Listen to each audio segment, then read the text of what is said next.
Seema hails from warm climes which contrast considerably with the cool Scandinavian fare. Strong spirits and northern microbrews at her pick. Nordic herring samplers vie with potato dumplings and Swedish meatballs at the elegant venue. On Fulton in San Francisco, it's called Pläj. When I was opening a restaurant, I was telling people I was going to open a Scandinavian restaurant, and they say, don't open a Scandinavian restaurant because no one knows what Scandinavia is. Scandinavia is Sweden, Denmark, Norway, Finland and Iceland.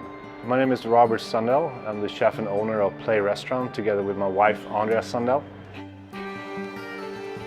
The food we have in Scandinavia is a lot of salting, a lot of curing, pickling, braising techniques.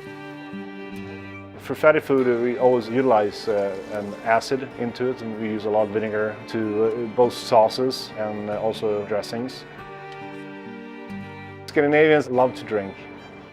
They enjoy their beer and the vodka, and we have something they call aquavit. We have beautiful aquavit both from Denmark, Sweden and Norway.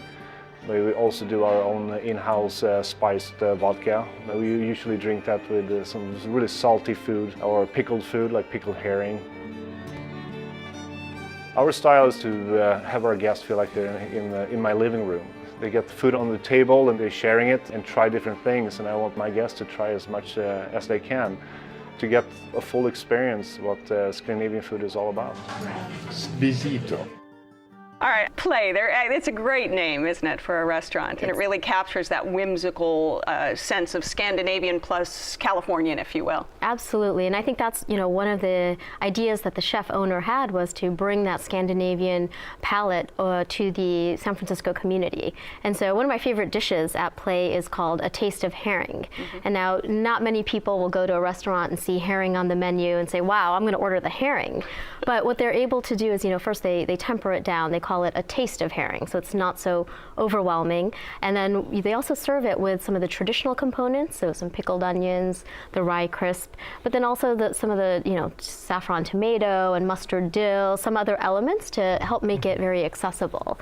And so I think that's kind of a theme throughout the entire meal. The whole meal is a feast for the senses. Absolutely. So I really love how the chef accentuated, how became true to the actual tradition of the Scandinavian food, right, yet fused it nicely with the Californian cuisine. The highlight for myself in terms of the evening was the lobster swimming in a sea foam of, I'm not sure what it was, but it was the best lobster I've ever had in my entire life. Well, the caviar in that dish too, I think really tied everything together. That's right. I actually lived in Stockholm for several months. Oh, wow. And so I was really excited to go to this restaurant, and the traditional Scandinavian dishes like the herring and the meatballs were spot on. But I have to say that the other dishes that they had on the menu, like the elk, were hard for me to really understand. When you order something like elk, expect it to be a little gamey, you expect it to have kind of almost that venison quality to it. Right.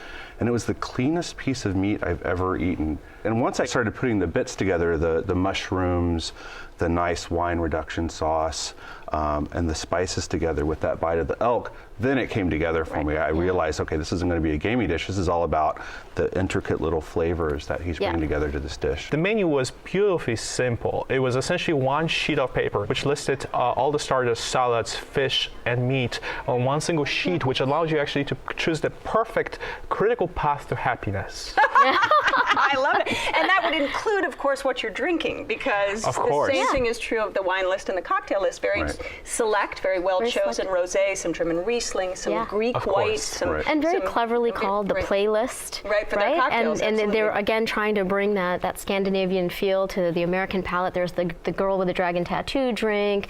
They have the Pläj, which is bourbon. Right. There's a casual elegance about the place and about every dish. You don't feel like you're in a stuffy restaurant. You feel like everything is a symphony of flavors. I guess my only comment is that I felt the service was a little off. I felt that's right, and it's funny. I never felt the environment was really comfortable, but the service was just a little off. We actually waited over 20 minutes to have actually our table just have water and some piece of bread, which we actually heard a lot of things about. It was absolutely delicious, and when we actually did manage to hail the lady to our table, she felt a little bit annoyed actually that we did that. One comment about the actually ambience of the restaurant itself. The restaurant is really covered with dark, heavy wood paneling. And to me, it really needed a little touch of more sophistication and modernness. A little disconnect between the decor and the cuisine. That's correct. Also, the decibel level was extremely high. Right. Yep. And desserts. So I had the cardamom creme brulee. It was a perfect size. It was really small. It was really well made, but it was a vanilla creme brulee. I had no cardamom in my creme brulee at all. I actually had the same dessert as you did, but one of the things I really wanted to mention is almost a dish missed for me, like uniquely Scandinavian flavors.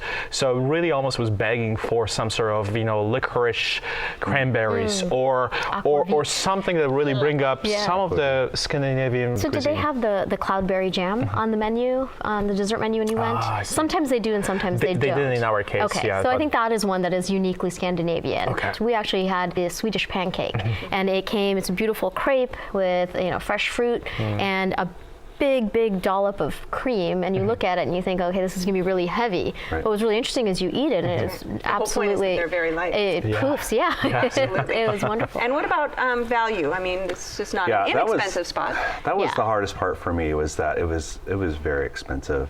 I mean, I felt like for what I was getting to what I paid was really high. And I hate to say it, but it could have been 20%, 30% less. Okay, well, let's wrap it up. Seema, this is your spot.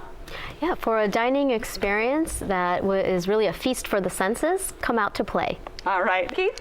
For a true taste of Scandinavia, I highly recommend going to Plaj and trying the herring and the meatballs. Okay. If you're looking to get the best lobster of your life, please check out Plaj. All right, if you would like to try Plaj, it's inside the Inn at the Opera on Fulton at Franklin in San Francisco. The telephone number is 415-294-8925. It is open every night for dinner. Reservations are recommended, and the average tab for dinner without drinks is around $50.